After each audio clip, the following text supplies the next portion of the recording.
আপনার কাছে 50,000 চাইলে 10,000 চাইলে এটা আপনাকে না হলে আপনার যেটা মন আছে এই দাবি হচ্ছে এতটুকু ছোট। আসসালামু আলাইকুম। আলহামদুলিল্লাহ, আমি 4 মাস আগে যে গরুটা কিনছিলাম সেই গরুটা আজকে আমি বিক্রি করলাম। হাটে যাওয়ার ওরকম আমার সময় হয় নাই, এই জন্য আমি হাটে যাইনি। আর আমি হলো একলা মানুষ, এই জন্য আমার হাটে যাওয়া হয় নাই।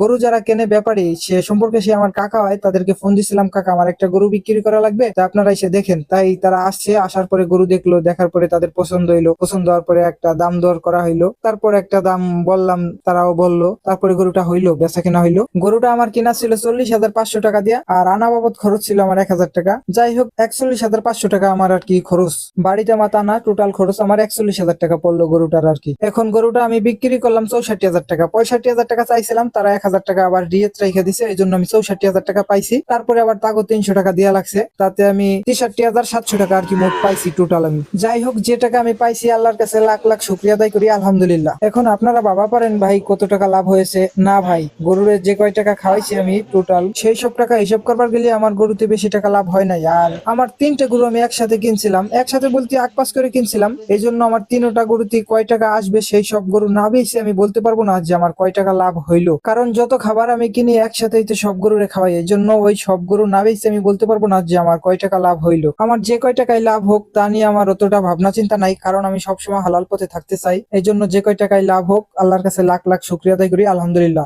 সবাই আমার জন্য একটু দোয়া করবেন, আমি যাতে গরুর খামারটা দিছি সফল হইতে পারি। আর ব্যবসায় যে সবসময় লাভ হবে এটা তো কোনো কথা না, ঠিক আছে? ব্যবসায় লাভ হবে লস হবে এটাই তো, তাই না? আর গরু পালন করা যে কতটা কষ্ট ঠিক যারা পালন করে তারাই জানে। আর গরুটা পালন করার মূল উদ্দেশ্য হলো গরুটাকে আমি আস্তে আস্তে খাওয়াই, আর যে সময় আমি গরু বিক্রি করি একসাথে অনেকগুলো টাকা পাই, এই টাকা দিয়ে একটা কাজ করা যায়, এইটাই হলো মূল উদ্দেশ্য, ঠিক আছে? এখন যারা পালন করেন যদিও গরুতে লস যায়, একসাথে টাকাগুলো পাওয়া যায়, এই জন্য টাকা দিয়ে কিছু একটা করা যায়। যাই হোক, আমার গরুটাকে আমি খামার থেকে বের করে আইনিয়া তারপরে তাদের গাড়ির তামাতে উঠিয়ে দিলাম আমার গরুটাকে আমি। এখন দোয়া করি আল্লাহ তাদের ব্যবসায় বরকত দেখ, যাতে আমার আরেকটা গরু হইলেও তাদের কাছে বিক্রি করতে পারি, তারা বেশি দামটা কিনতে পারে। আজকের ভিডিও আমার এই তামাতে শেষ। সবাই ভালো থাকবেন ও সুস্থ থাকবেন। আসসালামু আলাইকুম।